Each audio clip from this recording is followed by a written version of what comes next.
Okay, I welcome Dr. Sachin Parab sir. Sir, actually we are very much fortunate to have the resource person like you in this session, today's our session.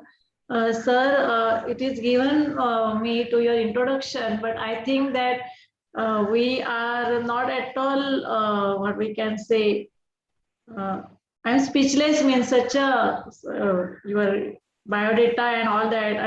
I will have some few points from that. Sir, he has done specialization in his clinical research in Mumbai University. He is professional counselor and hypnotherapist. Then, sir is regular speaker for Peace of Mind channel. Then, project director of Global Initiative of Tobacco Awareness, corporate trainer to various corporate sectors across India. The national coordinator of My India Addiction Free India campaign. So visiting faculty of training and development in one of the hospital of Andheri. So, sir, I think our students are very much eager to have session with you. As yesterday already, Dr. Madhavi Mohite also conducted session with our students. So, I request you, sir, to start your session, please, sir. Thank you very much. But is it compulsory to speak in English? I don't know. I can. No, sir. No, sir. आपण Marathi Hindi mix वापरू शकता. Students जास्त करून महाराष्ट्रीयन आणि ते समजतात म्हणजे मराठी पण. Okay, so I'll stick to our national language, Hindi and English mix, so that other people also benefit, है ना? दूसरों को भी फायदा हो. Yes, sir. आज का टॉपिक मुझे बहुत इंटरेस्टिंग लगा. मैं पिछले 25 वर्षों से इसके ऊपर कार्य कर रहा हूँ. सबसे पहले परमपिता परमात्मा निराकार ज्योति बिंदु स्वरूप परमात्मा शिव, जिसको गॉड, अल्लाह, ईश्वर आदि नामों से जानते हैं. पीछे मेरे आप जो चित्र देख रहे हैं वो लाइट है और उनके साकार माध्यम प्रजापिता ब्रह्मा बाबा, इनको मैं धन्यवाद देता हूँ. और साथ ही में विक्रोली मुंबई शाखा की तरफ से डॉक्टर अमिता बेन, जिन्होंने कोऑर्डिनेट किया अस्मिता कॉलेज के साथ में, उनको भी धन्यवाद देता हूँ जो मुझे बोलने का मौका दिया. आज का टॉपिक जो अपना है वो है चेंजिंग बिलीफ सिस्टम. 25 वर्षों से काउंसलिंग और ट्रेनिंग में कर रहा हूँ और मैंने पूरा अगर जीवन का अगर सार कहूँ तो ये बिलीफ सिस्टम है. आपकी जो भी अवस्था इस समय, आप जहाँ पर भी हो या जो भी कर रहे हो या जो कर नहीं पा रहे हो, it is all related to your belief system. Our belief system creates biology. Our belief creates biology. That is the current modern science. I am an allopathic doctor. मैं एक allopathic doctor हूँ. Current science भी हमको ये कहता है हमारे belief से biology create होती है. ये बहुत advanced है और आपको आश्चर्य लगेगा. मैं यही सेशन डॉक्टर्स के लिए भी लेता हूँ. आज आपके लेवल पे जो बिलीफ से रिलेटेड चीजें हैं मैं आपको बताने वाला हूँ और मैं थोड़ा पावर पॉइंट आपको दिखाने वाला हूँ ताकि आपको मैं कुछ अच्छी तरह से पिक्चर के साथ में. कुछ लोगों का आवाज आ रहा है, अगर आप उनको म्यूट करेंगे तो अच्छा रहेगा. Yes sir. Pallavi madam please mute them. Please mute the participants. मेरा स्क्रीन आप लोगों को दिखाई दे रहा है? Yes sir. अच्छा, मैं फुल स्क्रीन करता हूँ. सीमा मैडम इंट्रोडक्शन द्या ना. चेंजिंग बिलीफ सिस्टम, ठीक है. आप इसके ऊपर आप ध्यान से सुनेंगे सभी स्टूडेंट्स और जो भी पार्टिसिपेंट्स हैं, फैकल्टीज, और आप लास्ट में मैं चाहूंगा कि आप प्रश्न पूछेंगे क्योंकि ये बहुत बड़ा टॉपिक है. मैं कुछ बातें जिससे कि आप लाइफ में सक्सेसफुल बने और स्टेबिलिटी मेंटेन करें, इसके लिए उस हिसाब से, उस एंगल से मैं बिलीफ सिस्टम को लेता हूँ. ऑफकोर्स कॉर्पोरेट में when I take session I talk about achieving the targets और गोल्स, जो हम जीवन के साथ भी जुड़ सकते हैं. तो विद्यार्थियों के लिए गोल है कि पढ़ाई अच्छी तरह से करना पर एक शिफ्ट मैं देख रहा हूँ ओवरऑल एजुकेशन सिस्टम से। जैसे आप सब जानते हैं कि महाराष्ट्र में ही नहीं पूरे भारत में हम अभी फेल्योर वर्ड यूज करना हमने बंद किया है। On the certificates also we don't write failure. Why? क्योंकि फेल्योर शब्द जो है अंदर नेगेटिव फीलिंग्स को भेजता है, और वो लड़का अगर वो बिलीफ को चैलेंज नहीं किया तो जिंदगी भर उस फेल्योर के साथ जीता है।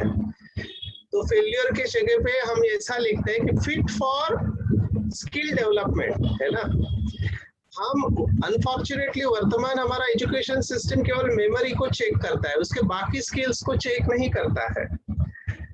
तो फिट फॉर स्किल डेवलपमेंट ये वर्ड हम सर्टिफिकेट पे लिखते हैं, और उसके पीछे जो भी साइकोलॉजी है हम आज के सेशन में देखेंगे। तो पहली स्लाइड मेरी जो है, अगर आप इसमें देखेंगे 2 फोटो है और मुझे बहुत ये प्रभावित करती है। पहला जो पिक्चर है वो हाथी का है। आप देख रहे हैं कि इतना विशाल हाथी जिसका वजन 3 से 4 हजार किलो होता है, पर उसको एक मामूली रस्सी से बांध दिया जाता है और वो हाथी उस रस्सी को तोड़ नहीं पाता है। अभी उस हाथी के लिए क्या एक बहुत बड़ा पेड़ को भी वो खींचते हुए लेके जा सकता है, लेकिन ये रस्सी को क्यों नहीं तोड़ पाता है? तो इसके पीछे अगर आप उसका डेवलपमेंट देखेंगे तो बचपन में जब वो राशि छोटा रहता है तो उसको एक बहुत बड़े चेन से बांध दिया जाता है, जो लोहे की होती है, आयरन रॉड से चेन से उसको बांध दिया जाता है, और वो बहुत कोशिश करता है छुड़ाने की, लेकिन वो होता नहीं है। वो बहुत बार कोशिश करके थक जाता है और उसके दिमाग के अंदर एक मैसेज चला जाता है कि मैं इस चेन से नहीं मुक्त हो सकता। बस यही जरूरी होता है। बचपन में जो प्रोग्रामिंग किया गया, बड़ा होके फिर उसी जगह पे सादी रस्सी भी बांधो, वो हाथी वहां से जाता नहीं है, क्योंकि उसके दिमाग में ये बिलीफ में चला गया कि I can not break this rope. And this is the power of belief system. ये है बिलीफ सिस्टम का पावर कि एक 4000 किलो के हाथी को हम एक सादी रस्सी से बांध लेते हैं और वो वहां से जाता नहीं है। दूसरा एक एग्जाम्पल है, बम्बल बी करके एक मक्खी है। अगर आप उसका साइज देखो तो बहुत बड़ा है, वजन भी रहता है उसका, और पंख बहुत छोटे होते हैं कंपैरेटिवली, लेकिन बम्बल भी फिर भी फ्लाई करती है, उड़ती है। साइंटिस्ट ने सोचा ये कैसे संभव है, क्योंकि बम्बल बी को पता नहीं है कि वो उड़ नहीं सकती है। ये बहुत इंपॉर्टेंट स्टेटमेंट है। अगर आप इसको समझ रहे हो स्टूडेंट्स, बम्बल बी को ये पता ही नहीं कि वो उड़ नहीं सकती है। She doesn't have a limiting belief in her mind that I cannot fly because my weight is very heavy and I am not able to fly. ये उसको पता ही नहीं है। And this is also, इसको हम कहते हैं placebo and nocebo effect technical languages में। ये मेडिकल की भाषा है, प्लासिबो नोसिबो। मैं आपको इसके ऊपर घंटों तक सुना सकता हूँ। एक सिंपल उदाहरण मैं देता हूँ। मैं राजस्थान में था, तो राजस्थान में एक हमारा हेडक्वार्टर है, इंटरनेशनल हेडक्वार्टर ब्रह्मा कुमारी का। वहाँ पे एक हॉस्पिटल को मैं संभालता था। तो मेरी ड्यूटी रहती है, क्योंकि पूरे वर्ल्ड से लोग आते हैं और वहाँ पर एक स्पिरिचुअल प्रोग्राम होता है, गैदरिंग। तो उसमें एक फॉरेनर लेडी आई, मेरी ड्यूटी थी, और वो कह रही कि मुझे बहुत वीकनेस फील हो रहा है, और मैं जब तक न्यूरोबियन का इंजेक्शन नहीं लेती हूँ तब तक मुझे ताकत नहीं आती है। तो मैंने चेक किया कि इसको कौन सी बीमारी है। मैंने कहा आपके कोई फाइल है क्या, पेपर है क्या, तो आप मुझे दिखाओ तो मैं आपकी बीमारी को समझ लूं पहले। तो कहते नहीं, मेरे को वीकनेस होता है तब मैं ये ले लेती हूँ। मैंने देखा कि उसको कोई डेफिशिएंसी नहीं थी। उसके दिमाग में बैठ गया था कि जब तक न्यूरोबियन मैं नहीं लूंगी तब तक मुझे ताकत नहीं आएगी और मैं 3-4 घंटे बैठ नहीं पाऊंगे। मैंने कहा वेरी गुड, नथिंग रॉन्ग। तो मैंने उसको बोला ठीक है, आप सही डॉक्टर के पास आए हैं। मेरा हाथ बहुत हल्का है और मैं जब इंजेक्शन देता हूँ किसी को पता नहीं चलता है। तो मैंने उसको सुलाया नर्स के साथ में। मैंने वो न्यूरोबियन का एक एम्पिल होता है, वो पिंक कलर का होता है, उसको उसके सामने तोड़ा, सीरीज लिया, उसमें भरा, और मैंने कहा उस तरफ टर्न हो जाओ, मैं आपको अभी इंजेक्शन देने वाला हूँ।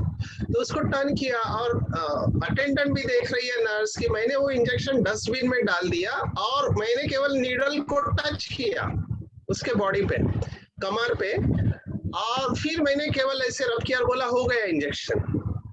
और 5 मिनट के बाद वो पेशेंट बोले डॉक्टर साहब आपका हाथ तो एकदम हल्का है, मुझे पता ही नहीं चला मैंने इंजेक्शन लिया। मैंने कहा यही तो मैंने आपको कहा था कि मेरा हाथ बहुत हल्का है, आपको पता ही नहीं चलेगा। और 5 मिनट के बाद वो फिर कह रहे कि अभी मुझे बहुत अच्छा लग रहा है, मेरे को फिर से ताकत आ गई, ये न्यूरोबियन का कमाल है। मैंने कहा yes, Neurobion is very good injection. तो नर्स को भी पता चला था, मुझे भी पता था हम क्या कर रहे हैं, और इसको हम क्या प्लासिबो इफेक्ट माना। उस नर्स ने, उस पेशेंट ने इसे माना कि उसको विटामिन का इंजेक्शन मिला है, उसके बॉडी में फैल गया और अभी उसको ताकत आ गया, and the patient was absolutely alright for 4 hours. इसको हम कहते हैं प्लासिबो इफेक्ट। तो प्लीज, पेशेंट कई बार दवाइयों से ठीक नहीं होता है, वो कलर की गोली होती है, गोल्डन कलर, सिल्वर कलर, या खून बढ़ाने वाले सभी बोतल लाल कलर के होते हैं, क्योंकि पेशेंट को ऐसा, अच्छा ये लाल कलर मैं लूंगा तो मेरा खून बढ़ेगा। ये सब साइकोलॉजी है, पर ये काम कैसे करते हैं कि बिलीफ सिस्टम के ऊपर काम करते हैं। तो आप देखो, बिलीफ सिस्टम एक 4000 किलो के हाथी को बांध के रखता है, एक बम्बल बी को उड़ा सकता है या पेशेंट को ठीक कर सकता है। तो it is our belief which creates the biology. इसलिए बिलीफ बहुत इंपॉर्टेंट है। अभी प्रॉब्लम क्या होता है कि अनफॉर्चुनेटली मेजॉरिटी लोगों के बिलीफ हेल्दी नहीं है। मैं उसको निगेटिव शब्द में ज्यादा इस्तेमाल नहीं करता, अनहेल्दी बिलीफ और निगेटिव वर्ड से ही हम आइडेंटिफाई करते हैं, इसलिए मैंने कई स्लाइड्स में इस्तेमाल किया है। सो पहला इंपॉर्टेंस कि हमारे लाइफ का पूरा खेल वो बिलीफ के ऊपर है। महात्मा गांधी जी का ये फेमस कोटेशन है, आप सबने सुना होगा, मुझे नहीं पता। Your belief becomes your thoughts, your thought becomes your words become your action becomes your habits, and your habits becomes your values, and your values become your destiny. It starts with belief, and belief is a thought जो आप मानते हैं कि सच है या नहीं पता नहीं, लेकिन आप मानते हैं, उसी को बिलीफ कहते हैं। तो बिलीफ आपकी डेस्टिनी को क्रिएट कर रहा है। इसलिए मैंने शुरुआत में कहा, आप वर्तमान समय जहां पर भी है, जिस भी पोजीशन में जो भी कर रहे हैं, ये सब आपके बिलीफ से जुड़ा हुआ है, क्योंकि आपने अपने बिलीफ को वैसा बनाया है। Frequent repetition of a thought creates a belief system.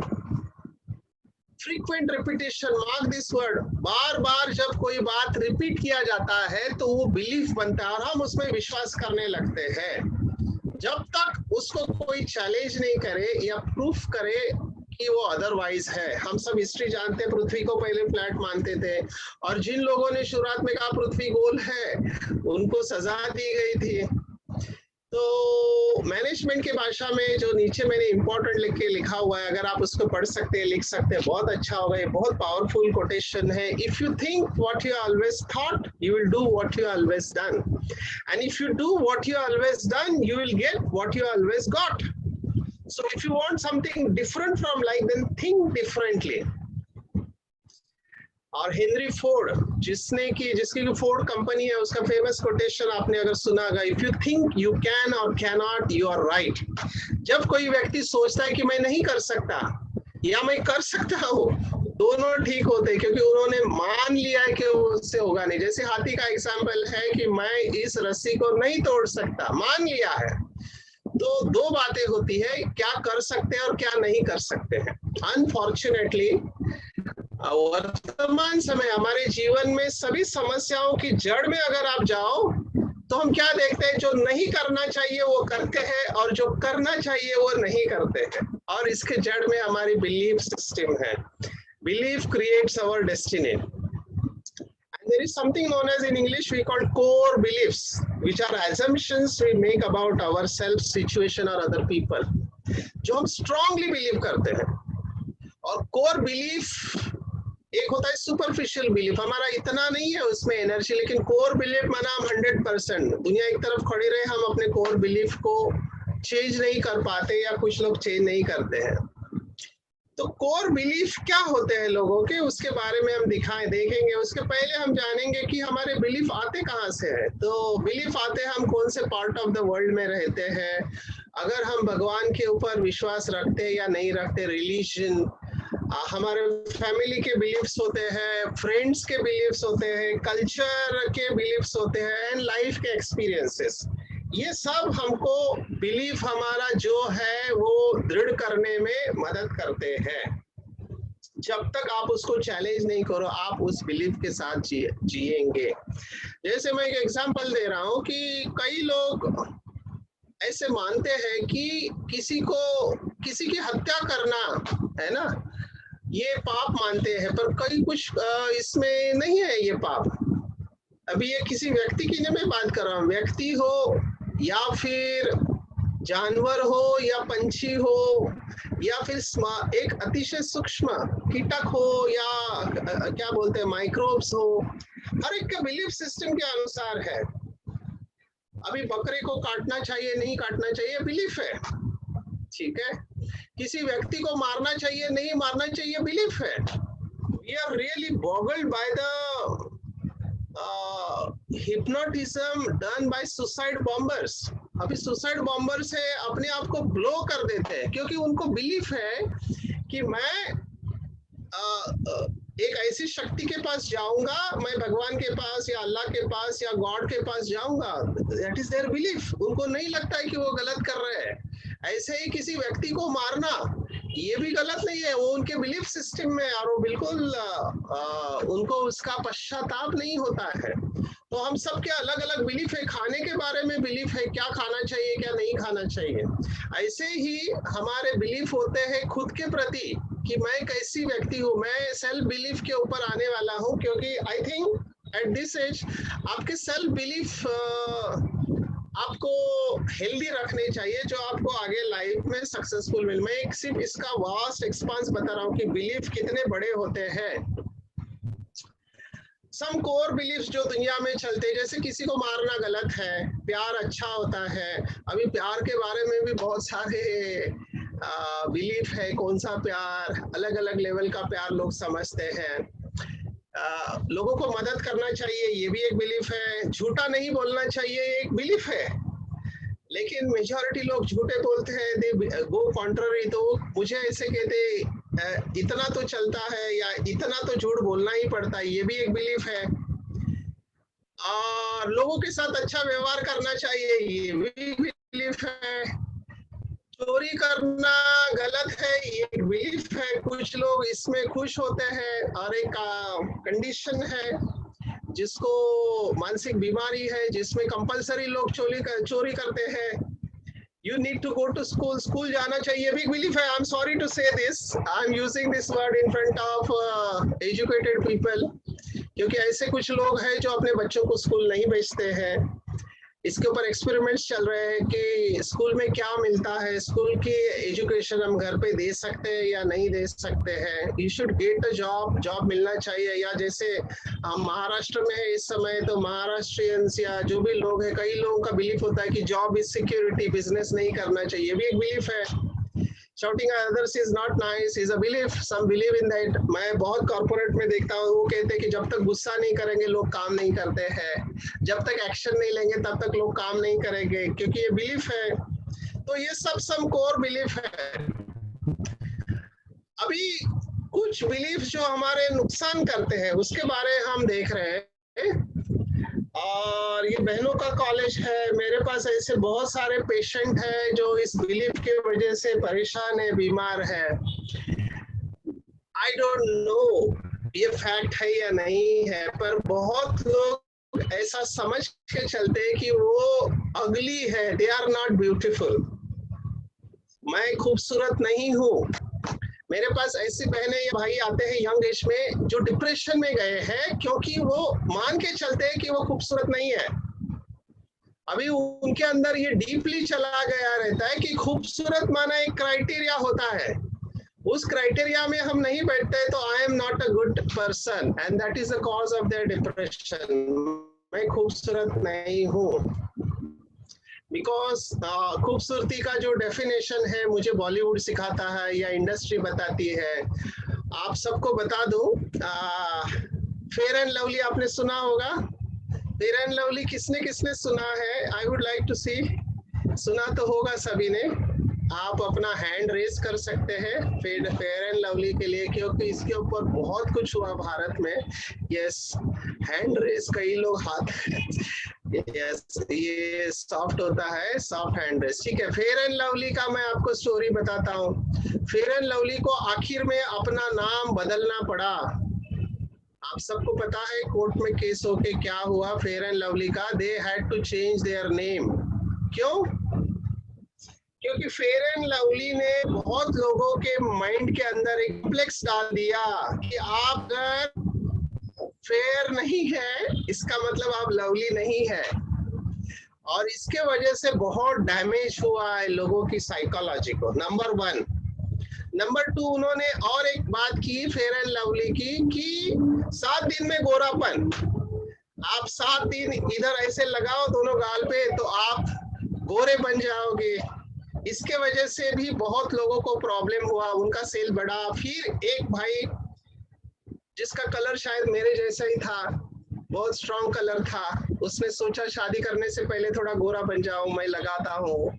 वो एडवर्टाइज देख के प्रभावित हो गया, गोरा लगाने लगा, नहीं लगा, बहुत फ्रस्ट्रेट हो गया, बहुत दिनों तक लगाया। फिर उसने ऑब्जेक्शन लिया कि ये वर्ड निकाल देना चाहिए। मैं देख रहा हूँ ये जो हमारा प्रोग्रामिंग हुआ है, हमको बिलीफ दिया गया है कि खूबसूरत माना ये क्राइटेरिया है, इसको आपको चेंज करना पड़ेगा, क्योंकि ये जो है क्राइटेरिया ये आपको दुखी कर रहा है। मैं इसके ऊपर ज्यादा इसलिए बोल रहा हूँ क्योंकि बहनों में ये रहता है कि मुझे खूबसूरत होना चाहिए।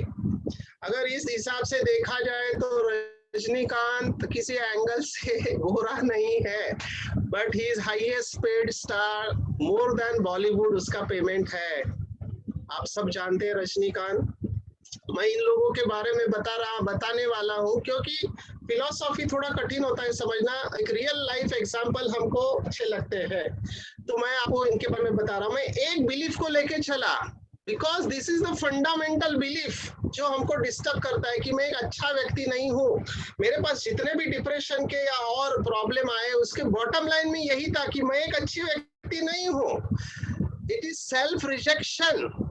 और बहनों में ये होता है कि वो इस उम्र में, खास करके अभी आप कॉलेज है, कि आई एम नॉट ब्यूटीफुल और आई am not a good person, what ever it is.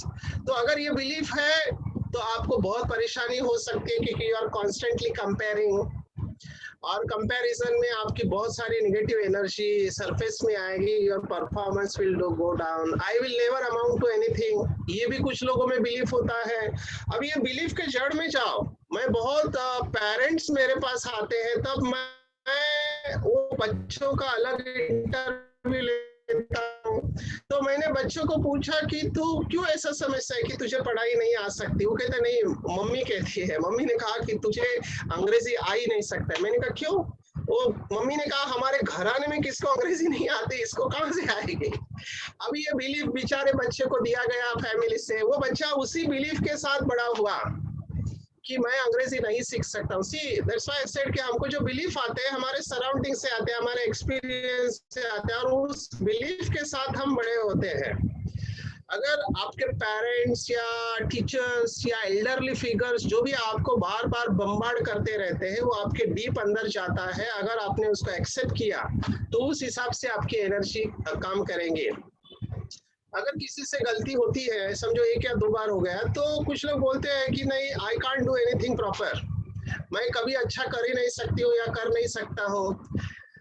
कई लोग कोशिश करते हैं, लेकिन वो जब फेल हो जाते हैं, किसी भी जैसे स्पीच देना है या डांस करना है, तो वो समझते हैं मेरे से कुछ होगा नहीं, I am not a confident person, I am stuck.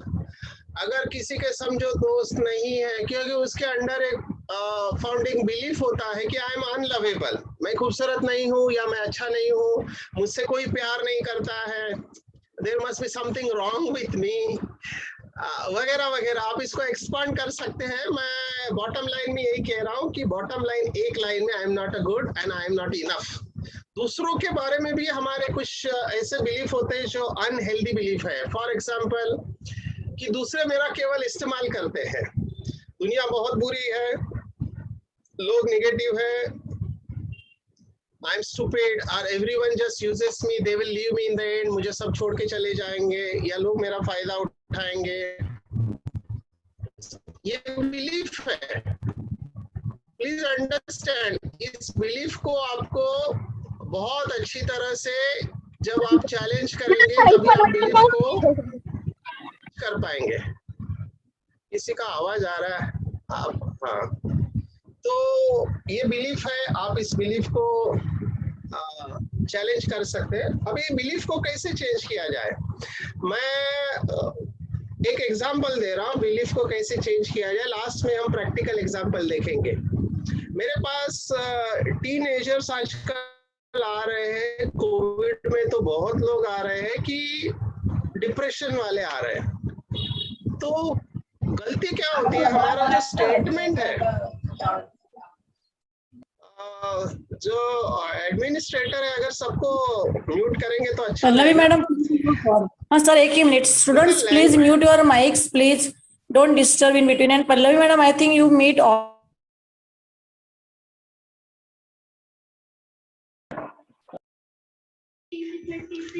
Yes ma'am, मी म्यूट केलं सर्वांना. सर प्लीज प्लीज तुम्ही करा. ओके ओके, ठीक है। So I am to I feel, जब आप कहते हो आई एम ब्रोकन या I am depress, that is a final statement, उसने नहीं कुछ कर सकते। लेकिन जब आप अपना स्टेटमेंट चेंज करते हो, I am feeling sad now, I am feeling broken, फिर उसमें चेंजेस की मार्जिन है। होता क्या है, अनफॉर्चुनेटली बहुत लोगों का बिलीफ ये बन चुका है कि I am depressed, I am sad. I am is a final statement, उसको यूज नहीं करो, उसमें फ्लेक्सिबिलिटी रखो।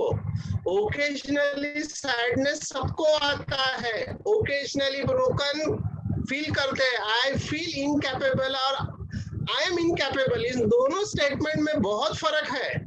I am incapable is a final statement, ये ट्रूथ हो गया। And I feel incapable now, इसमें मार्जिनें क्या बदल सकते हैं। अभी ये भाषा हमको बदलना जरूरी है, क्योंकि जो भाषा हम इस्तेमाल करते हैं वो हमारा सबकॉन्शियस माइंड एक्सेप्ट करता है। उसको ये नहीं पता चलता है कि आपको भाषा को यूज करना नहीं आता है, वो उसको लिटरली ले लेता है। तो अपनी भाषा को बदलना सीखो। आज के बाद कभी ये मत कहना कि I am depressed, I am broken, I am incapable. No, I am feeling it right now and it can change और it will change most probably. ये बहुत बड़ा चेंज है। और मेरे पास जब पेशेंट आते हैं, आप में से भी कुछ लोग मेरा नंबर लेंगे और मेरे पास काउंसलिंग के लिए आएंगे, तो मैं उनको होमवर्क देता हूँ। पहले उनके अनहेल्दी बिलीफ्स को हम निकालते हैं और फिर उसको हेल्दी बिलीफ्स देते हैं जो उनकी बुद्धि स्वीकार करे।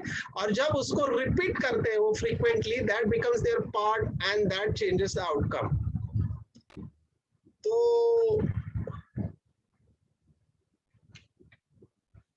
How to change the belief, हम कहते हैं ये 3 शब्दों को इस्तेमाल करो।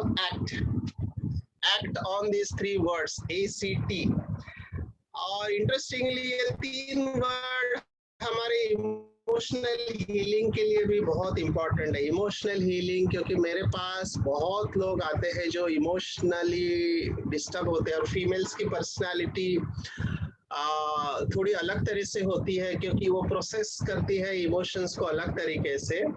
मेरे पास जब बहुत सारे फीमेल्स आते हैं, वेदर दे आर मैरिड और बैचलर, मैं उनको पूछता हूँ कि कुछ प्रॉब्लम है क्या।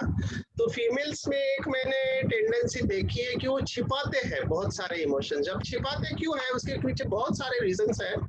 एक तो आजकल लोगों का ट्रस्ट नहीं रहा दूसरों के ऊपर, कि अगर इसको सुना है तो ये कहीं और तो नहीं सुनाएगा, है ना। तो डर रहता है कि मेरी इज्जत चली जाएगी या बारे में लोगों को पता जाएगा। तो इमोशंस को जब हम राइट वे में एक्सप्रेस नहीं करते तो उसको दबा देते हैं। जैसे हमारे घर में कोई मेहमान आने वाले हैं तो कचरा होता है तो हम क्या करते हैं, छिपा देते हैं, कारपेट के नीचे डालते हैं या पर्दा लगा देते हैं। तो ये सब कुछ हम अपने मन के साथ भी करते हैं। अभी ये सप्रेशन वाला जो भी इमोशन है, दबाने वाली बात है, या फिर प्रॉब्लम है, मुझे दिखाई दे रहा है, मैं पूछ रहा हूँ क्या हुआ, कुछ बात है? नहीं, सब कुछ अच्छा चल रहा है, अंदर आग लगी है लेकिन बाहर से दिखाएंगे सब अच्छा चल रहा है। ये एक प्रकार का डिफेंस मैकेनिज्म फीमेल्स यूज करते हैं। हम इसको मैकेनिज्म कहते हैं। ये मेल्स भी इस्तेमाल करते हैं, ऐसे नहीं कि मेल्स नहीं करते। परसेंटेज कम है, परसेंटेज उधर ज्यादा है। तो अगर आपको अपने अनहेल्दी बिलीफ्स और इमोशंस को छुए है, इसलिए ये जो मेडिटेशन है, वैल्यूज और मेडिटेशन, ये क्यों जरूरी है? क्योंकि फंडामेंटली बीच के ऊपर काम करता है।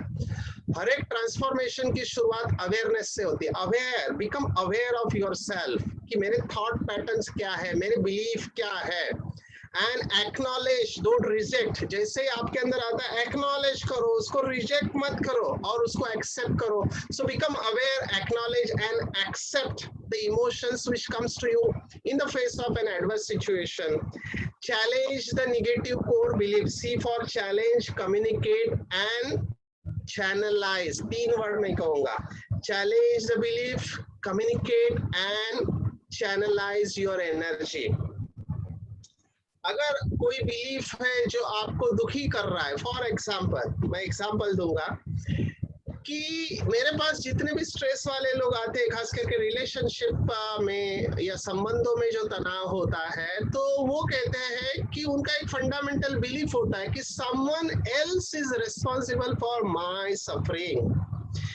इसने किया ही ऐसे, इसलिए मुझे दुख हुआ, तुम्हारे वजह से मुझे दुख हुआ, तुमने मेरा दिल तोड़ा, जो कि आज सभी मूवीज में दिखाया जाता है। अनफॉर्चुनेटली इससे हमारा प्रोग्रामिंग हो रहा है।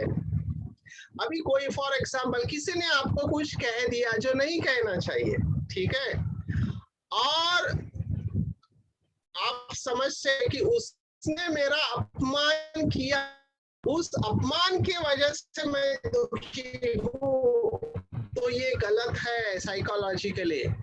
आप प्लीज अंडरस्टैंड, इसको रिफ्रेम करना है, चैलेंज करना है कि उसने अपना ओपिनियन सुनाया, वो फैक्ट नहीं है, that is the opinion of that person and every person has right to express his opinion. तो उसने ओपिनियन दिया कि तुम खराब हो, तुम गंदे हो, तुम जो भी हो, जो सच नहीं है, लेकिन आपने क्या किया, उस ओपिनियन को अंदर लिया और उसको क्या किया, इंटरनलाइज किया, मैं ऐसा हूं, और वो इंटरनलाइज करके आपने अपना हर्ट क्रिएट किया। सो उसने कुछ कहा और मैंने हर्ट क्रिएट किया, तो सोचा किसने, मैंने सोचा। So it's a wrong statement कि उसने मुझे दुख दिया, उसने दुख नहीं दिया, उसने ओपिनियन दिया, उसके बाद में हर्ट क्रिएट करने मैं हूँ, क्योंकि मैंने विचारों को जन्म दिया उसके बाद में। सो मैंने अपना हर्ट क्रिएट किया। So take your reins back to you, अपना रिमोट कंट्रोल दूसरों को मत दे। मैंने एक एग्जांपल दिया, तो challenge this belief system, this is very strong belief system. In every house, every person has in some time or other, they feel that someone else is responsible for my suffering. Challenge this belief and transform this belief. Replace it with positive. For example, अभी इसी example को लेके चलते हैं कि किसी ने आपको कुछ कहा, तो आप उधर बेनिफिट ऑफ डाउट दे सकते हैं। ओके, शायद वो उस समय डिस्टर्ब रही है, शायद उसने गुस्से में कहा होगा, लेकिन उसका भाव वैसा नहीं है, ये व्यक्ति अच्छा है, शायद वो कह रही उसमें कुछ सच है। मैं एग्जाम्पल दूंगा, आपको 2 बार आना लेट हुआ ऑफिस में या अपने जॉब पे या ड्यूटी पे, जो भी आप करते हैं, और सामने वाले ने कहा कि ये हमेशा लेट आती है, इसको कभी टाइम पे हमने देखा ही नहीं। अभी उसने हमेशा जो कहा वो गलत कहा, लेकिन 2 बार आप लेट आए, ये सच है।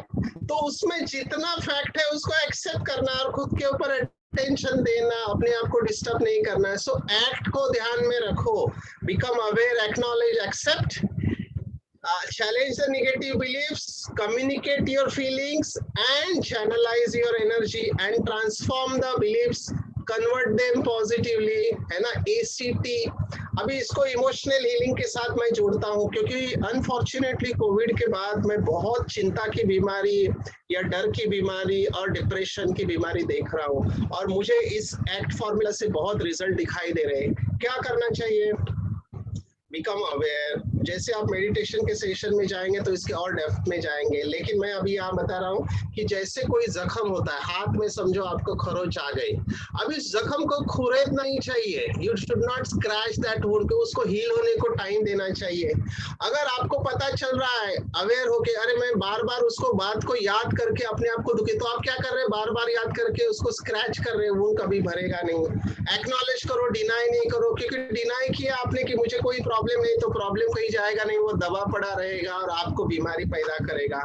जैसे ही आप एक्सेप्ट करते हो, आपकी एनर्जी पॉजिटिव बन जाती है। बहुत बड़ी साइकोलॉजी है, मैं केवल एक्सेप्टेंस के ऊपर 1 घंटा जा सकता हूँ, इतना बड़ा है। शॉर्ट में आपको बताता हूँ, अगर किसी ने आपका इंसल्टिंग किया, हिम्मत कैसी हुई मेरा अपमान करने की, तो वो एंगर बन जाता है। और जैसे ही आपने एक्सेप्ट किया, इट बिकम्स टॉलरेंस। तो टॉलरेंस और एंगर में फर्क एक्सेप्टेंस और नॉन एक्सेप्टेंस का है। बहनों में और एक इमोशंस जो मैं नहीं मानता, लेकिन कुछ लोग कहते हैं कि जेलसी ज्यादा होती है, जेलसी होती है। तो जेलसी क्यों होती है? क्योंकि कोई दूसरा व्यक्ति मेरे से अच्छा कर रहा है और मुझे वो सहन नहीं हो रहा है, तो जेलसी की फीलिंग होती है। तो जब मैं एक्सेप्ट नहीं कर पाती हूँ तो जेलसी आती है। जब मैं एक्सेप्ट करती हूँ, अच्छा ये इसने ऐसा कैसे किया, तो अगर मैंने उसको एक्सेप्ट किया तो सेम इमोशन बिकम्स इंस्पिरेशन। देखो, एनर्जी एक ही है। नॉन एक्सेप्टेंस से निगेटिविटी आते है, एक्सेप्टेंस से पॉजिटिविटी आती है। आप इसको बढ़ाते चलो। डर कैसे होता है? Life is filled with uncertainty. जैसे कोरोना अनसर्टेनिटी, अभी अनसर्टेनिटी को आपने एक्सेप्ट नहीं किया, डर पैदा हुआ, पता नहीं क्या होगा, ऐसा हुआ तो वैसा हुआ। तो अगर आपने एक्सेप्ट किया, इट बिकम्स एडवेंचर।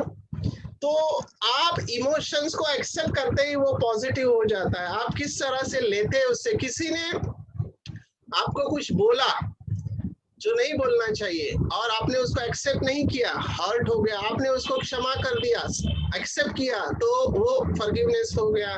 तो एक्सेप्टेंस और नॉन एक्सेप्टेंस ये इमोशनल इक्वेशन है कि anything which happens to us, हम उसको स्वीकार नहीं करते, वो नेगेटिव बन जाता है, और एनीथिंग व्हिच हैपेंस टू हम उसको एक्सेप्ट करते हैं, वो पॉजिटिव हो जाता है। तो अवेयरनेस, एक्नॉलेजमेंट, एक्सेप्टेंस से आप किसी भी बिलीफ को चेंज कर सकते हैं। एक्ट को ध्यान में रखो। हम आगे जाते हैं। प्रैक्टिकल कुछ एग्जांपल आपके सामने, आप बहुत एंजॉय करने वाले हैं अभी। ये तो पूरा थियरी हो गया, इसको बार बार सुनना चाहिए इस लेक्चर को, क्योंकि कई सारी बातें मैंने शॉर्ट में सुना दी। मेरा घड़ी की तरफ ध्यान है, क्योंकि मैं चाहूंगा कि आप लास्ट में मुझे प्रश्न पूछे। ये मेरा मार्कशीट है, आप देख रहे हैं। मेरा नाम है परब सचिन चंद्रकांत, ईयर 1988। मेरा कॉलेज है वजे कॉलेज, केलकर कॉलेज मुलुंड। वैसे आप सबके लिए बता दूं कि मैं विक्रोली का ही हूँ। विक्रोली में ग्रुप नंबर 3 में चाल में बड़ा हुआ हूँ, और मेरा स्कूल था विद्या मंदिर स्कूल। विद्या मंदिर आप सब जानते हैं, सबसे पुराना स्कूल है विक्रोली का। वहां से 10वीं पढ़ा, मराठी में पढ़ाई हुई, मराठी स्कूल में था। कॉलेज में गया, कॉलेज में जाते ही बहुत बड़ा शॉक लगा। क्यों? क्योंकि सभी लेक्चर अंग्रेजी में थे, कुछ समझ में नहीं आ रहा था। तो उसका रिजल्ट जो होना था हुआ। आप सामने मार्क्स देख रहे हैं। पहला पेपर है इंग्लिश, मुझे इंग्लिश पेपर में 100 में से 34 मार्क्स मिले। आपको आश्चर्य की बात बता दूं, 1987 10th में मैं जब पास हुआ था, मैं स्कूल में इंग्लिश में हाईएस्ट था। मुझे 100 में से 86 मार्क्स मिले थे। इवन फर्स्ट जो आया था स्कूल में, उसको भी 83 मिले थे। तो मुझे बहुत घमंड था, माना गर्व था कि मेरा अंग्रेजी अच्छा है, पर it was a lower English, क्योंकि मराठी भाषा में पढ़ा था। तो यहाँ पर मुझे 34 मिला। अभी 34 कैसे मिला वो भी मैं जानता हूँ, कितना मेहनत करना पड़ा। तो ideally I was failed, but मेरे टीचर्स को दया है, ये लड़का अच्छा है, गरीब घर से है, इनके घर में किसी को अंग्रेजी आती नहीं है। तो मुझे एक ग्रेस मार्क देके, हम कहते धक्का मारा, ढकल मला। सो आई वेंट, मुझे प्रमोट किया गया। आप मेरा रिजल्ट देख रहे हैं। बाकी भी सब्जेक्ट अगर आप देखो तो फिजिक्स तीसरा सब्जेक्ट, मुझे 100 में से 40 मार्क्स मिले। अभी मुझे एमबीबीएस में एडमिशन चाहिए। माँ बाप की इच्छा है कि इसको डॉक्टर बनाने का। कैसे करें? मेरा बिलीफ क्या है कि हम मराठी माध्यम से पढ़े हैं, हमारा अंग्रेजी अच्छा नहीं है, कुछ समझ में नहीं आ रहा, ये फैक्ट है। क्या करें? इस स्टेज में मुझे 50% मार्क्स मिली। मुझे मेडिकल में एडमिशन चाहिए, कम से कम 90% के ऊपर चाहिए, क्योंकि ओपन कैटेगरी का है। उस समय पीसीबी, फिजिक्स, केमिस्ट्री, बायोलॉजी के ऊपर एडमिशन होते थे। उस समय एंट्रेंस नहीं थी, 33 इयर्स बैक। अभी क्या करूं? Is it possible? कोई भी कह सकता है कि ये बिलीफ कठिन है, लेकिन आई चैलेंज माय बिलीफ। मैंने कहा कर सकता हूँ, कर सकता हूँ। कैसे करना है पता नहीं। डिक्शनरी लाया, मराठी टू इंग्लिश, क्योंकि पहले समझना जरूरी है मराठी में क्या बोलते हैं, अंग्रेजी में क्या बोलते हैं। तो मराठी में एक्सेलरेशन को त्वरण बोलते हैं, अंग्रेजी में एक्सेलरेशन बोलते हैं। ऐसे एक एक बाहर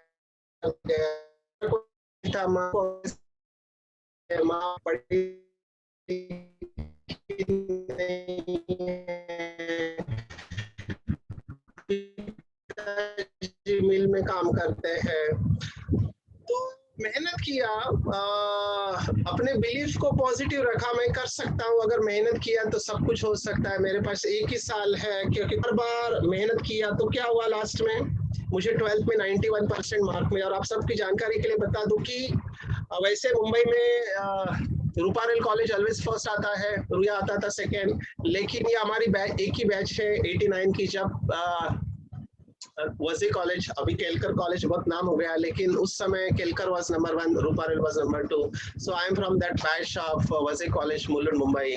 चैलेंज किया, आपने बिलीफ को चेंज किया, ये एक एग्जांपल दिया, ऐसे बहुत कुछ है, मैंने इसके ऊपर किताब लिखी है, एक्सपीरियंसेस ऑफ लाइफ। ये मेरा दूसरा स्लाइड है, खास स्टूडेंट्स के लिए मैं दिखाता हूँ। ये मेरा MBBS का मार्कशीट है, university of Bombay, MBBS final year. जब रिजल्ट आने वाला है, घर पे माँ बाप पेड़ा बर्फी लेके रेडी है कि हमारा बच्चा आएगा और हम सबको बताएंगे उसको डॉक्टर बना दिया गया। I was good in exams. तो आप मेरा मार्कशीट देख रहे हैं 94 का। ये मेडिसिन और प्रिवेंटिव सोशल मेडिसिन, ये 5 पेपर होते थे। अगर आप देख रहे हैं तो मैं मेडिसिन और सर्जरी, ये 2 सब्जेक्ट में मुझे फेल किया गया। MBBS में 50% पासिंग था। अभी मैं मार्कशीट लेके आया, घर पे सब साइलेंस में चले गए, इसको कुछ बोला तो ये कुछ कर देगा, उनको डर था। अभी क्या करो, ये बहुत बड़ा शॉक होता है एक व्यक्ति जो कभी लाइफ में फेल नहीं हुआ उसके लिए। तो यहाँ पर लोग, मैंने आपको शुरुआत में बताया, जो हमारे लाइफ में एक्सपीरियंस आते हैं हमको निगेटिव बनाते हैं, हमारे अंदर बिलीफ निगेटिव पैदा कर देते हैं। शॉकिंग था। Again it was challenge for me. मैं अपने साथ पॉजिटिव रहा, नहीं मेरा पेपर अच्छा गया है, और ऐसा क्यों हुआ मुझे नहीं पता, मुझे धीरज रखना चाहिए। मैंने रीवैल्यूएशन के लिए अप्लाई किया, यूनिवर्सिटी गया, तो यूनिवर्सिटी वाले बोलते हैं हर लड़के को लगता है वो पास हो गया, लेकिन तू तो 2 सब्जेक्ट में गया, और डिफरेंस बहुत है। किसी के 16 मार्क्स नहीं बढ़ते, 5-6 मार्क्स बढ़ सकते, तुम्हारे 16 मार्क्स तो सचमुच में कुछ लिखा नहीं होगा। मैं बहुत ही से निराश हो गया, क्योंकि मुझे 16 मार्क्स से मेडिसिन में फेल किया गया था। तो मैं फिर से पढ़ाई चालू किया, but I was positive. Again मैं अपने आप को याद दिलाता, नहीं मैं कर सकता हूँ, ये भगवद गीता की बात अपने आप को याद दिलाता रहा। आई वर्क हार्ड, पर मेरे साथ जो हुआ किसी के साथ नहीं होना चाहिए, क्योंकि दूसरे लोग यहाँ पर टूट जाते हैं। मुझे बहुत शॉकिंग लगता है जब आजकल के बच्चे थोड़े फेलियर की वजह से अपने आप को खत्म कर देते हैं। फेलियर क्या, कम मार्क्स मिला तो भी खत्म कर देते हैं, ऐसे भी लोग मैंने देखे हैं। तो आई वॉज वेरी पॉजिटिव, अपना बिलीफ पॉजिटिव बनाए रखा। 5 महीने बाद हाथ में रिजल्ट आया, रिवैल्यूएशन, सॉरी आपका पेपर चेक नहीं हुआ था, you are pass with very good marks, मुझे वापस पास कर दिया गया। But because of mistake of one examiner I lost 6 months of my life. मैं फिर से पॉजिटिव रहा, मैंने सोचा नहीं इसमें जरूर कोई कल्याण है, क्योंकि वो 6 महीने मेरे लाइफ के बहुत टफ थे, उसमें बहुत सारे लेसन्स मुझे सीखने को मिले। और आज मैं स्लाइड आपको बता पा रहा हूँ, और मेरे ये मार्कशीट देख के बहुत स्टूडेंट को इंस्पिरेशन मिलता है, अरे डॉक्टर सचिन कर सकते हैं तो हम भी कर सकते हैं। क्योंकि इंस्पाइट ऑफ ऑल दिस, अगर आप मेरा बायोडाटा देखो तो I am a project director of global initiative of tobacco awareness, जो 180 कंट्रीज में गया है। 18,000 लोगों को मैंने ट्रेनिंग दिया है डी एडिक्शन का, गवर्नमेंट के डी एडिक्शन कमेटी पर हूँ मैं, और बहुत सारी चीजें हैं। गवर्नमेंट ऑफ महाराष्ट्र से अवार्ड मिला है, रोटरी सर्विस अवार्ड मिला है, instrumental in getting awards to Brahma Kumaris continuously for last 7 years, state level award। तो ऐसे बहुत सारे होते हैं जो आपको लेके जाते हैं, but it happened only because you stayed positive। देखो जब सब कुछ अच्छा नहीं हो रहा है उस समय आप अपने थॉट्स को कैसे पॉजिटिव रखते हैं, ये चैलेंज है। और ये चैलेंज तभी होता है when you believe about yourself, yes I can do it, I can do it, one thought, मैं कर सकता हूँ, मेरे पास वो शक्ति है, I can do it, I have all the power, God is with me, today is my day। ये affirmations या ये belief को पक्का करना होता है ऐसे सिचुएशन में, और वही आपको लेके जाता है, ऐसा मेरा अनुभव है। और सारे एग्जाम्पल मैं देता हूँ आपको, बहुत सारे सक्सेस स्टोरीज आपने सुने भी होंगे। Bill Gates, richest person in the world, उसका फ्रेंड था, उसने यूनिवर्सिटी डिग्री लिया। बिल गेट्स के पास यूनिवर्सिटी डिग्री नहीं है, लेकिन अभी वो फ्रेंड बिल गेट्स की कंपनी में काम करता है।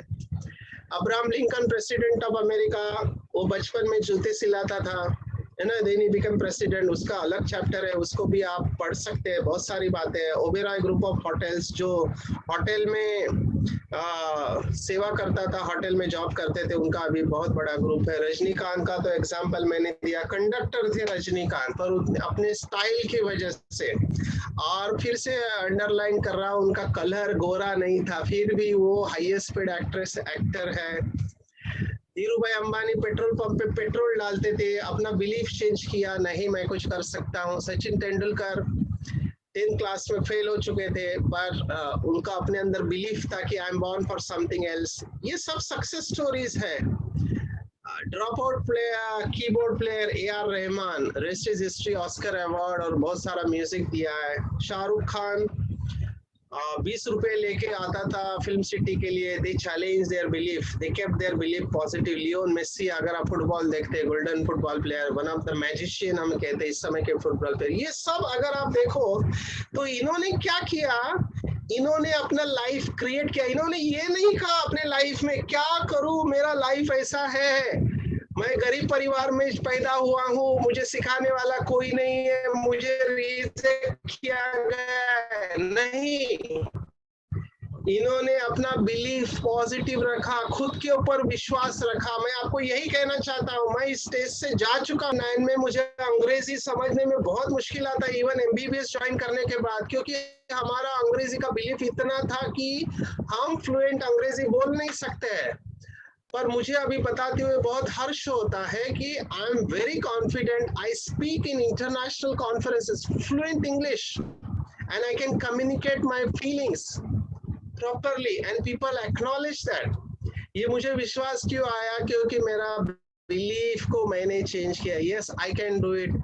हालांकि ये बात नहीं कि मैं अंग्रेजी को बहुत बड़ी भाषा नहीं मानता हूँ, अंग्रेजी is a language of communication. Unfortunately हमने उसको ज्यादा महत्व दिया है। मैं ऐसे ही नहीं कह रहा, मेरे पास कुछ प्रूफ है। मैं फार्मा इंडस्ट्री में मेडिकल एडवाइजर रहा हूँ, Johnson and Johnson, Lupin, Zydus Cadila, अगर आपने इनके नाम सुने हैं तो हम दवाइयाँ पूरे वर्ल्ड में भेजते थे। तो मैंने देखा जापान है और चाइना है, अगर मुझे जापान और चाइना में दवाइयाँ बेचनी है तो मुझे मेरा एप्लीकेशन अंग्रेजी में वो एक्सेप्ट नहीं करते, चाइना में चाइनीज में देना पड़ता है, जापान में जापानीज देना पड़ता है। उन्होंने अपनी भाषा को नहीं छोड़ा है, उनको अपनी भाषा पर गर्व है और उनकी इकोनॉमी हमारे से बहुत अच्छी है। तो ये हमने भारत में मान लिया कि अंग्रेजी अच्छी भाषा, मैं एज अ भाषा इसको आप सीख लो, लेकिन इसके वजह से आप बोल नहीं सकते, इसको दिमाग से निकाल दो। There are very good people in Maharashtra जो अंग्रेजी नहीं बोलते हैं पर बहुत अच्छी तरह से कम्युनिकेट कर पाते हैं। तो ये भी एक प्रकार का बिलीफ है कि मुझे अंग्रेजी नहीं आता है, इसका मतलब I am inferior to others, so don't do this, इसको दिमाग से निकाल दो। Success is nothing to do with English unfortunately, पर भारत में हमने इसको थोड़ा महत्व दिया हुआ है। तो मैं ये भी कहना चाहूंगा, that is my belief. Okay, दूसरा मैं कुछ एग्जांपल आपके सामने देना चाहूंगा जिन्होंने अपने बिलीफ के आधार पर मेडल्स लिया प्रेसिडेंट से। आपने नाम अगर सुना होगा, अरुणिमा सिन्हा। अरुणिमा सिन्हा, सॉरी ये चंदनी का phone. Please sir please unmute yourself. Seema ma'am unmute करा. मी सगळ्यांना काय होतं ना सर, काय होतं नव्याने कोणी जॉईन झालं ना तर परत ते हा हे होतात, करत नाहीत लगेच, हा प्रॉब्लेम लगेच करत नाही. Sorry sir, problem, very sorry. नहीं, should I? Yes yes sir, yes. Okay, thank you very much. I accept this people, उनका दोष नहीं है ना, नथिंग रॉन्ग। अरुणिमा सिन्हा को आपने अगर देखा होगा, इनकी स्टोरी सुनी होगी। अरुणिमा सिन्हा ये वॉलीबॉल प्लेयर थी, ट्रेन में से जा रही थी और कुछ गुंडों ने इसको ऑब्जेक्शन लिया, जो भी और रॉबर्स थे उसने उनके साथ फाइट किया, तो उन गुंडों ने इसको चलती ट्रेन से फेंक दिया। ना इमेजिन चलती ट्रेन से एक लड़की को फेंक दिया, उसके पैर के ऊपर से ट्रेन गई। आप उसका ये फोटो देख रहे हैं तो इस फोटो में रात भर, और उसका जो पैर कटा हुआ था वहां पे चूहे उस मांस को खा रहे थे। Imagine the story. उसको अनकॉन्शियस हालत में रेलवे हॉस्पिटल में लेके गया, उसको पता नहीं था। जब ऑपरेशन हुआ उसने देखा, जब वो होश में आई, कि उसके दोनों पैर कटे हुए हैं। Now imagine football player, sorry volleyball player, sports person, दोनों पैर कट गए, क्या होगा?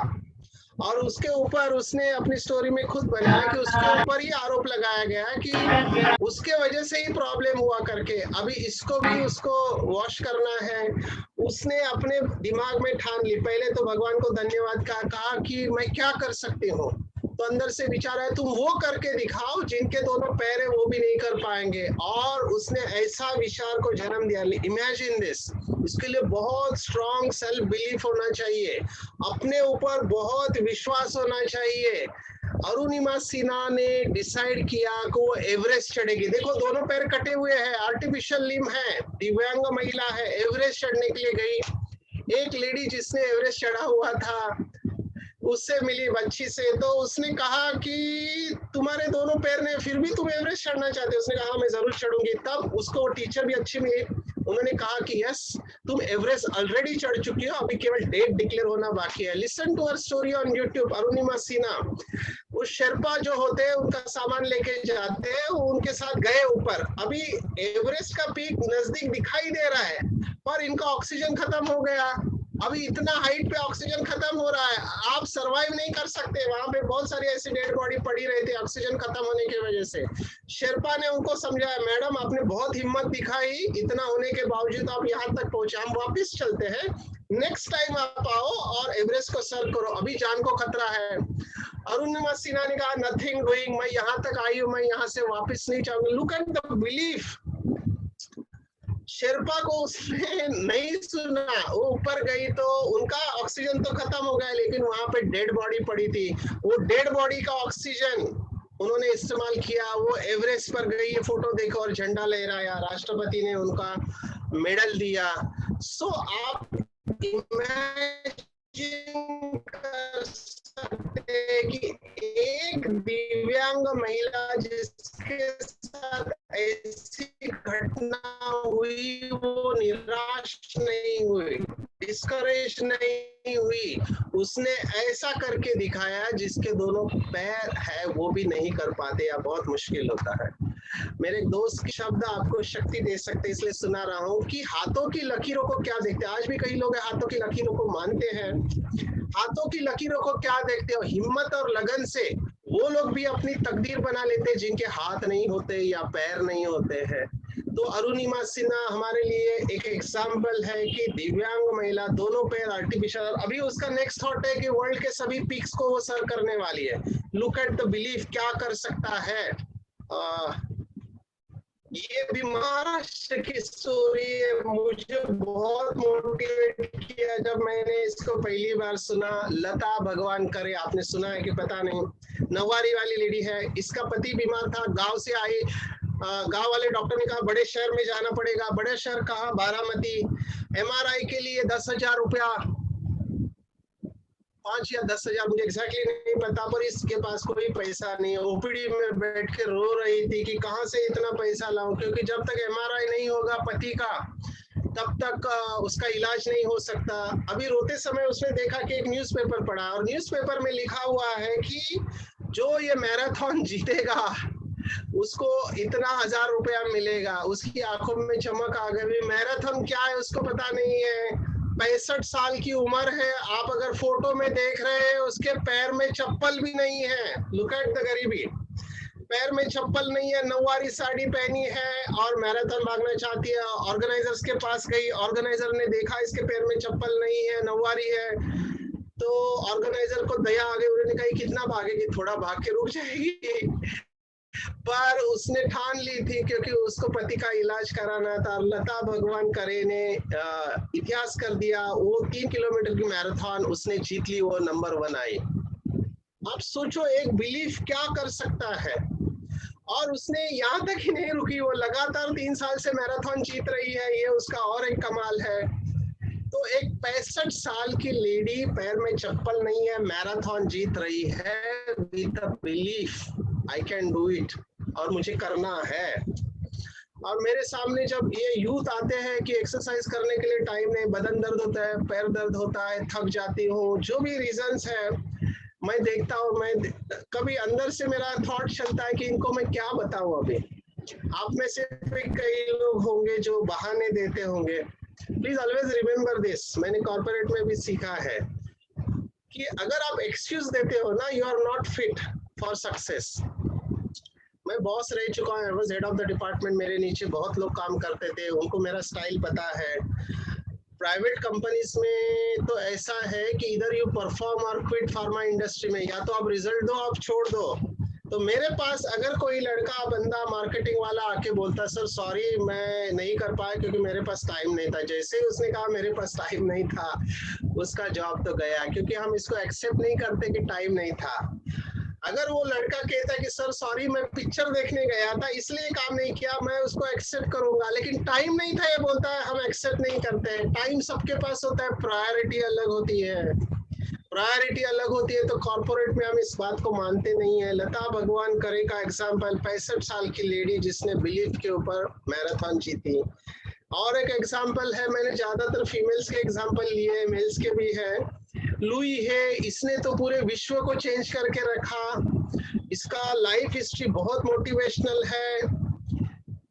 रेप हुआ बचपन में, बहुत मर्दों ने इसको इस्तेमाल किया, बच्चा उठा के कोई लेके गया, तो इतना अब्यूज होने के बाद में इसको कैंसर हो गया, गर्भाशय का कैंसर हुआ, डॉक्टर ने कहा ऑपरेशन करके काटना पड़ेगा, पर तब तक वो संभल चुकी थी। उसने कहा मैं ऑपरेशन नहीं करना चाहती हूँ, मैं अपने कैंसर को ऐसे ही ठीक कर दूंगी। तो उसने कुछ थेरेपीज को इस्तेमाल किया, फॉरगिवनेस थेरेपी, डाइट थेरेपी, और 3 महीने के बाद उसने अपना कैंसर को ठीक कर दिया। और फिर उसने एक किताब लिखी जिसने सभी रिकॉर्ड तोड़ दिए आज तक। इस बुक ने सभी रिकॉर्ड तोड़े हुए। इस बुक का नाम है you can heal your life. ये मराठी और हिंदी में भी अवेलेबल है कि कैसे हम अपने विचारों को बदल के अपने शरीर को बदल सकते हैं, रिलेशनशिप्स को, सक्सेस को, सभी एरियाज को चेंज कर सकते हैं। तो लुई है a lady who had challenged the belief that cancer माना ऑपरेशन या कीमोथेरेपी लेना पड़ेगा। She challenged that belief। ये और एक केस है। मैं रियल लाइफ स्टोरीज इसलिए बताता हूँ क्योंकि जब मैं फिलॉसॉफी या तत्वज्ञान या मैनेजमेंट की भाषा में बोलता, लोग बोलते हैं ये सगळं ऐकायला साठ, ये सिर्फ सुनने के लिए अच्छा लगता है, प्रैक्टिकल नहीं है। आई एम सॉरी टू से इट इज ऑल प्रैक्टिकल। ये प्रैक्टिकल नहीं है। जो लोग बोलते हैं ना, ये भी एक बिलीफ है कि ये प्रैक्टिकल नहीं है, क्योंकि जिसको करना होता है वो करता है, जिसको नहीं करना होता है वो बहाने देता है। Please understand this.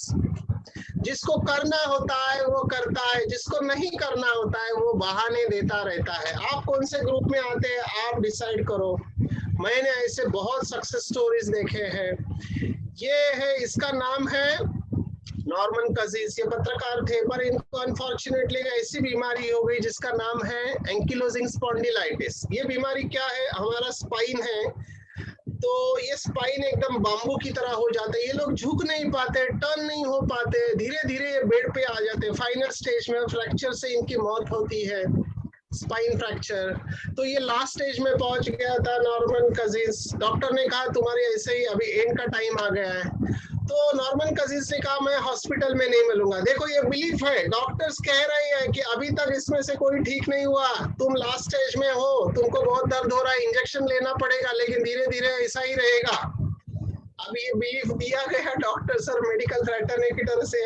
Norman cuisines ने इसको चैलेंज किया, मैं ऐसे नहीं मरूंगा, मैं हॉस्पिटल में तड़पते हुए नहीं मरूंगा। उसने डिस्चार्ज लिया, उसके पास पैसा था, होटल में गया, रूम बुक किया, क्योंकि उसको मूवमेंट नहीं हो रही थी। स्पाइन एकदम बम्बू की तरह फ्यूज हो चुके थे सभी वर्टिब्रा स्पाइन्स के, और बहुत दर्द रहता था, तो इंजेक्शन लेना पड़ता था। तो उसने डिसाइड किया कि मुझे मरना है, हंसते हंसते मरना है, मैं रोते रोते नहीं मरूंगा। और वो क्या करता था उस जमाने में, वो लॉरेल हार्डी अगर आपने सुना होगा, और चार्ली चैपलिन, इनके वीडियोस देखता था, खूब हंसता था। नर्स जो इंजेक्शन देने आती थी उसको भी हंसाता था, सबको हंसाता था, खुद भी हंसता था। तो उसने देखा कि जब वो हंस रहा है तो तो उसका दर्द कम होने लगता है, उसको इंजेक्शन की जरूरत कम पड़ती है, तो उसने खुश रहना चालू किया। धीरे धीरे देखा गया कि उसके इंजेक्शंस की रिक्वायरमेंट कम होने लगी। तो इंजेक्शन कम होते होते उसके इंजेक्शंस बंद हो गए, यहाँ तक पहुंच गए। और फिर डॉक्टर ने कहा तुम तो अभी ठीक हो रहे हो, और फिर वो ठीक हो गया, डिस्चार्ज किया गया। द ओनली केस, वर्ल्ड में केवल एक केस है जो इस बीमारी से ठीक हुई है। फिर डॉक्टर को आश्चर्य लगा ये कैसे हो सकता है। तो डॉक्टर्स ने नॉर्मन कजिन्स को मेडिकल कॉलेज में बुलाया डॉक्टर्स के सामने कि अपना एक्सपीरियंस शेयर करो, तुमने क्या किया, कैसे बीमारी ठीक हो सकती है। और फिर उसने ये किताब लिखी, एनाटॉमी ऑफ एन इलनेस, बीमारी कैसे पैदा होती है। मैं ये स्टोरी क्यों सुना रहा हूँ, क्योंकि contrary to the common belief जाना ये सबके बस की बात नहीं होती है। अरुणिमा सिन्हा, लता भगवान करे, लुई हे या नॉर्मन कजिन्स, इन सब ने बिलीफ को चैलेंज किया है, चैलेंज किया कि ये बीमारी ठीक नहीं हो सकती। आपने बिलीफ चेंज किया, आपकी बायोलॉजी चेंज हुई। यही मैं आपको कह रहा हूँ, वर्तमान समय का साइंस ये कह रहा है कि if you change your belief, your biology changes.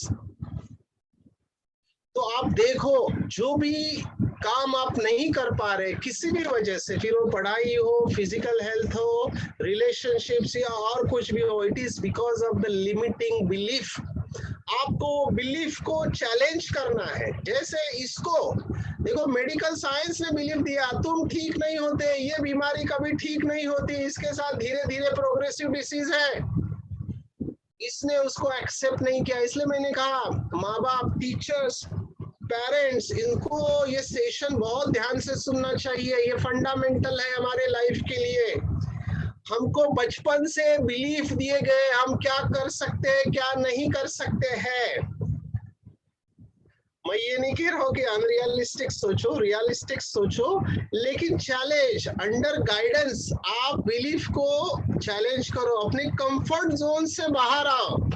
जैसे मेरा कंफर्ट जोन था कि हम मराठी मीडियम वाले, हमको अंग्रेजी आ नहीं सकता है या अंग्रेजी बहुत मुश्किल है। मुझे 11th में प्रमोट किया गया, मैं 12th में 90% कैसे लाऊं, आ ही नहीं सकता है, इम्पॉसिबल है। ज्यादा से ज्यादा 60-70% ला सकता हूँ, ये बिलीफ है।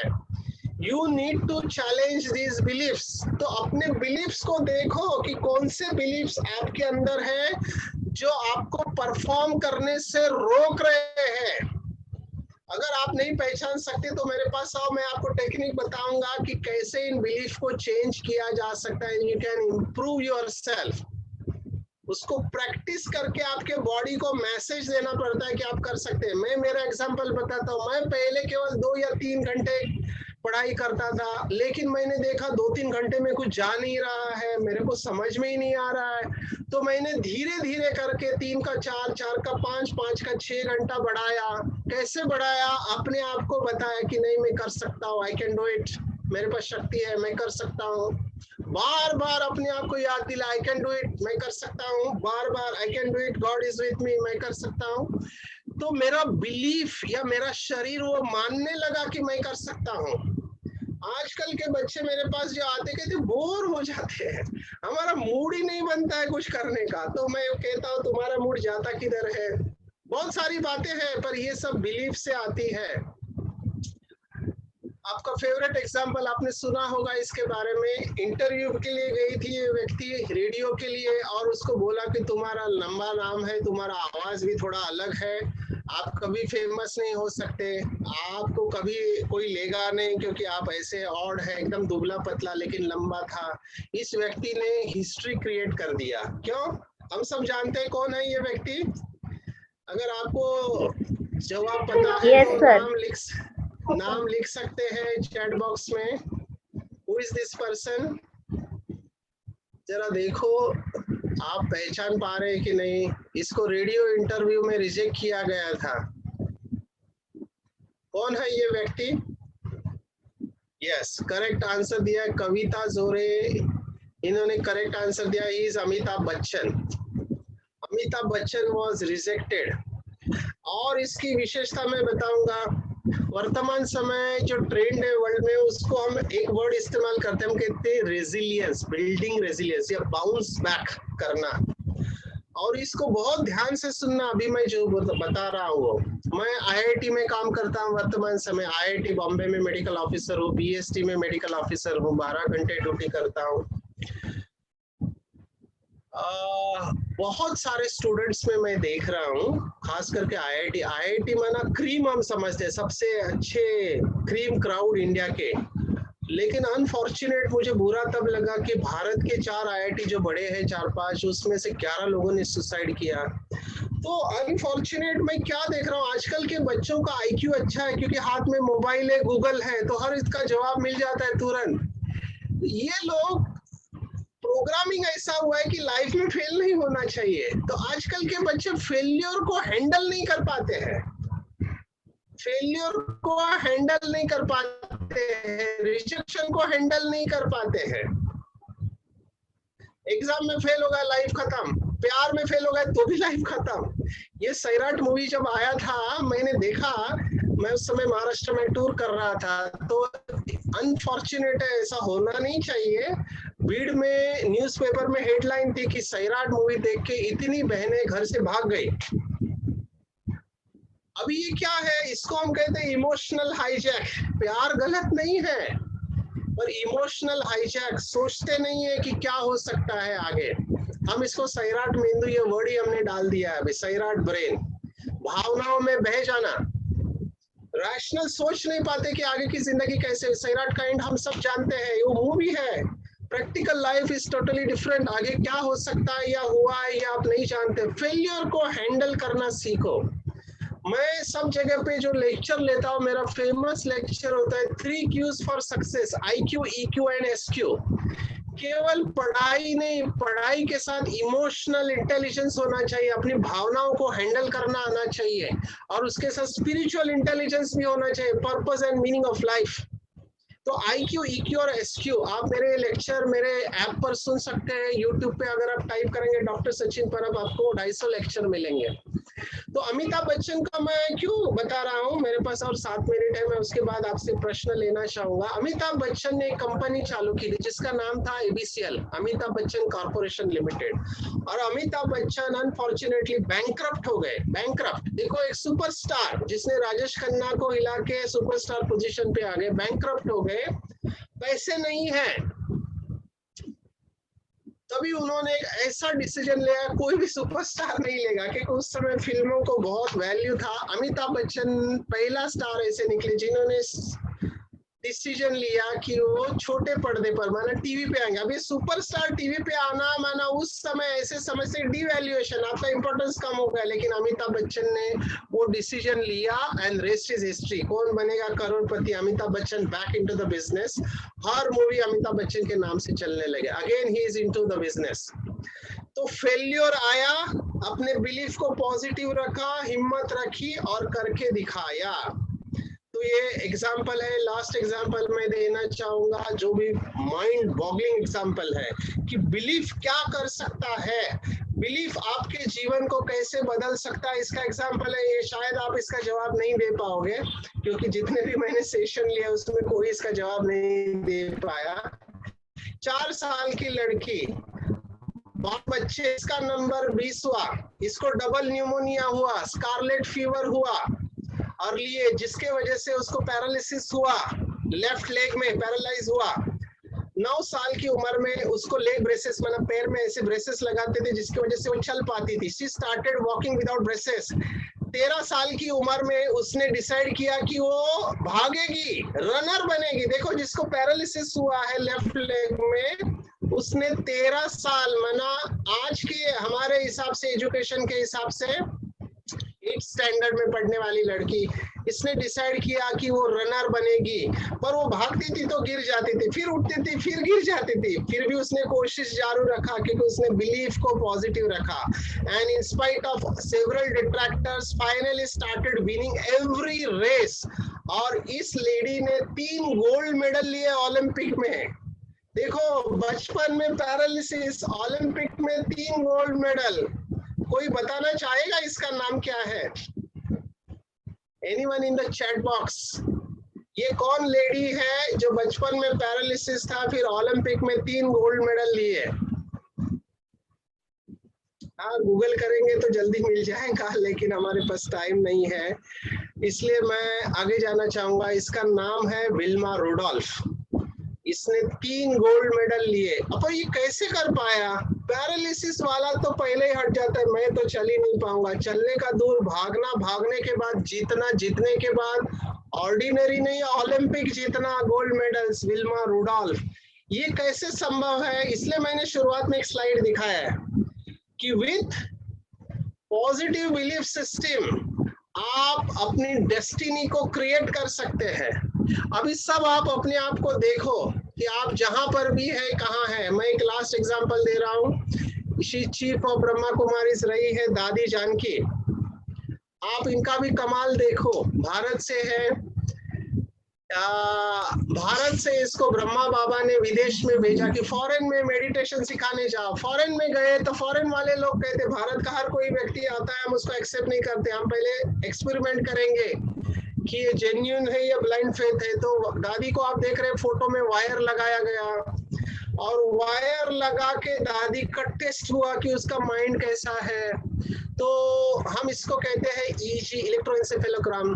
तो दादी को अलग अलग स्टेट में दादी का वेव्स देखा गया ब्रेन का। आंखें खुली है, आंखें बंद है, कैलकुलेशन कर रहे हैं। तो नॉर्मली जब हम कैलकुलेशन वगैरह करते हैं तो हमारा बीटा फ्रीक्वेंसी में आ जाता है। बीटा इज 14 to 28 साइकिल्स पर सेकेंड। दादी ने सभी स्टेज में डेल्टा स्टेज दिखाई। डेल्टा इज 0.5 to 3.5 साइकिल्स पर सेकेंड। ये डीप स्लीप में आती है स्टेज, डीप स्लीप। रात को जब हम 6 घंटा सोते हैं तो 20 मिनट हम डेल्टा स्टेज में जाते हैं, जिसकी वजह से 24 घंटा हम फ्रेश रहते हैं। दादी 24 घंटा डेल्टा में। पहले साइंटिस्ट को लगा मशीन खराब है, उन्होंने अपना मशीन चेक किया तो पता चला कि मशीन तो बराबर है, दादी जी का पावर है। और फिर दादी जी को ये मेडल दिया जिसका नाम है one of the most stable mind in the world. कैसे किया? बिलीफ। दादी को अंग्रेजी नहीं आती थी, वैसे बोलना नहीं चाहिए कि उस हिसाब के दादी इज वेरी सीनियर राजयोगी, जिन्होंने 140 कंट्रीज में भारत का संदेश परमात्मा का पहुंचाने के निमित्त बनी, बहुत लोगों का जीवन सुधारा। उस हिसाब से 3rd स्टैंडर्ड पढ़े हुए, लेकिन बड़े बड़े साइंटिस्ट दादी का सेशन सुनने को आए। She has very high degree of wisdom. मैं अपने को भाग्यवान समझता हूँ कि दादी का बीपी चेक करने का मौका मिला था। दादी का बीपी 220/160 था। आप सोचो, दादी फेलियर में उस अवस्था में वो क्लास करने जा रही थी। 1998 की बात है जब मैं माउंट आबू में था। दादी को बोला, दादी आपका हार्ट फेलियर में है, आपको रेस्ट करना चाहिए। दादी ने कहा ठीक है। दादी को गोली दिया, हमको लगा दादी रेस्ट करेगी। 1 घंटे बाद हमने देखा दादी स्टेज पर है और 1000 लोगों को लेक्चर ले रही है। हमारे समझ के बाहर था कि ये कैसे कर पाते। That is the power of meditation. दादी ने अपने आप को प्रोग्राम किया था, बिलीफ, और बिलीफ की वजह से उसने अपने शरीर को जीत लिया था। तो हमारे सामने ऐसे रोल मॉडल है और मैं अपने आप को भाग्यवान समझता हूँ कि ऐसे लोगों के साथ रहने का मुझे मौका मिला है। तो लेट्स कम, हम क्या कर सकते हैं? हम अपने आप को प्रोग्राम कर सकते हैं। आज के बाद कभी ये मत कहना कि मैं नहीं कर सकता हूँ, मेरे से होता नहीं। आप ये कहो कि मुझे पता नहीं है। जैसे अर्जुन ने कहा दूसरे अध्याय में परमात्मा से कि शिष्यस्ते हम शादी माम त्वाम प्रपन्नम, मुझे मार्ग दिखाओ कि मुझे क्या करना चाहिए। मुझे समझ में नहीं आ रहा है, ये सही ठीक है, लेकिन मैं कर नहीं सकता हूँ, ये मत कहो। आज के बाद मैं कुछ कर नहीं सकता हूँ, मेरे में तो शक्ति नहीं है। रॉन्ग, निकाल दो ये सब अपने अंदर। हमारे दादियों को ब्रह्मा बाबा ने 100-100 किलो की बोरियों को उठाने को बोला है। समझ से चावल की बोरी होती 100 किलो, तो दादियाँ कहती हम तो बहने हैं, हम 100 किलो की कैसे उठाएंगे बोरी। तो बाबा ने उनको कहा आध्यात्मिकता के हिसाब से आत्मा पुरुष शरीर में भी जाती है, स्त्री में। आप अभी स्त्री शरीर में, आप पुरुष शरीर में भी रहे, आपके अंदर वो शक्ति है, आप हिम्मत करो तो उठा सकते हैं। तो 4 दादियाँ 4 कोने में 100 किलो की बोरी उठा के रखती थी। तो ये शक्ति हमारे अंदर है, हम कर सकते हैं अगर हमने अपना प्रोग्रामिंग अच्छी तरह से किया। बिलीफ तो ये कुछ थॉट्स है. I am confident, I can do anything I want to, I can change if I want to, I am not limited to anything, I am good at doing lot of things, I can make something bad into a good thing, I can do this, I believe in myself, my mind is capable of great things, my hard work will pay off, I can make tomorrow better. People, दूसरों के प्रति दूसरे लोग अच्छे, life is good, people always like me, good things happens when you make them happen, others are always helping me, opportunities are always there, learning is the key, failure does not exist, there is a lesson which you learn. जैसे मेरे life का मैंने slogan बना दिया है, I never fail, either I win or I learn a lesson, so failure does not exist, everything is temporary. तो जब तक है अपना अच्छा परफॉर्मेंस दो. bottom line, I am a beautiful human being or good enough. So new belief about the self and others आप create करो. आज के बाद बहाना देना बंद करो और अपने लाइफ को बहुत हाइट पर लेके जाओ. मेरा ऐसा मानना है कि आप कहाँ पैदा होते ये आपके हाथ में वैसा नहीं. हालांकि स्पिरिचुअलिटी वो भी मानते कि कर्मों के हिसाब से हम पैदा होते, लेकिन आप कहाँ पहुंचते हो ये डेफिनेटली आपके हाथ में है. केवल अपने बिलीफ सिस्टम को चेंज करो, केवल अपने बिलीफ सिस्टम को चेंज करो तो आप ये कर सकते हैं.